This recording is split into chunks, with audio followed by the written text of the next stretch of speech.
ఈ కూరని మనం సమ్మర్ స్పెషల్ కర్రీగా చెప్పుకోవచ్చు. ఎందుకంటే ఇది సమ్మర్‌లో మాత్రమే మనం చేసి పెట్టుకోగలుగుతాము, తినగలుగుతాము.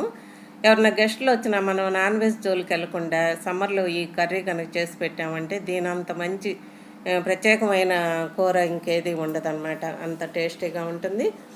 ఈ సీమ సీమ చింతకాయలు, గుబ్బకాయలు లేదా జంగిల్ జిలేబీ ఏదన్నా కూడా ఇవే. వీటిల్లో కాల్షియము, ఐరను, ఫాస్ఫరసు, మ్యాంగనీసు, ఇంకా సి విటమిను, ఫైబరు అన్నీ కూడా ఇందులో పుష్కలంగా ఉంటాయి కనుక మనం వీటిని కాయలుగా తిన్నా లేకుంటే కూరగా చేసుకున్నా కూడా చాలా అద్భుతమైన ఆరోగ్య ఫలితాలు ఉంటాయి.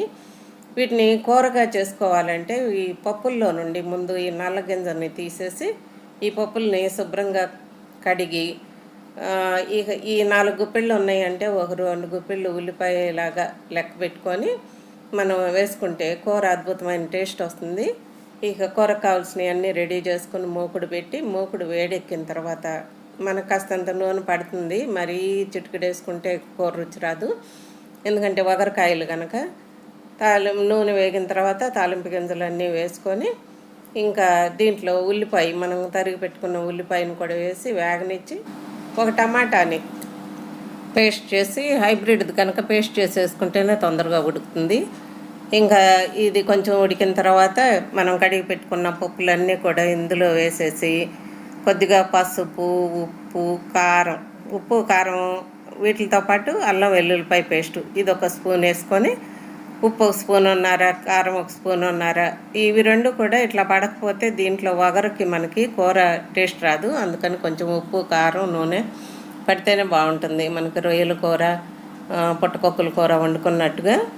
ఇంకా ఇవన్నీ వేసి కొద్దిగా నీళ్లు పోస్తే కానీ ఇవన్నీ పప్పులు పీల్చుకోవటానికి అవకాశం ఉండదు. ఎందుకంటే పప్పు గట్టిగా ఉంటుంది, దానికి పీల్చుకోవాలంటే కొద్దిగా నీరేసి ఉడకబెట్టాలి. తర్వాత ఒక చిన్న కొబ్బరి చెప్పుని పేస్ట్ చేసి అది పేస్ట్ మొత్తం కూడా వేసేసి దాంట్లోనే కొద్దిగా గరం మసాలా అది వేసాక కొంచెం నీళ్లు వేయకపోతే మనకి అడుగంటినట్టు అయిపోతుంది.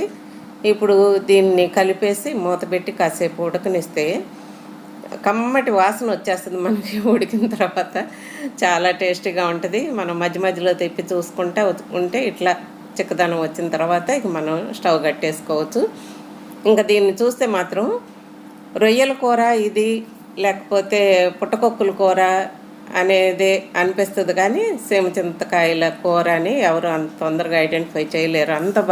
అంత చక్కగా రూపురేఖలు కానీ రుచి, రంగు అన్నీ కూడా వేరుగా అనిపిస్తుంది. దాంట్లోనే కొంచెం కొత్తిమీర తరుగు కూడా వేసుకొని ఇంకా వేడి మీదే కలిపేస్తే సరిపోతుంది.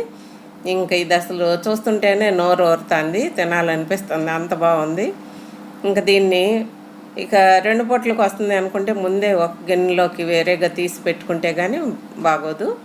ఇంకా మనం అన్నీ ఫ్రిడ్జ్లో పెడుతున్నాం కనుక సరే, కానీ ఇట్లా 2 పూటల కంటే వేరేగా తీసేసి ఉంచుకుంటే బాగుంటుంది.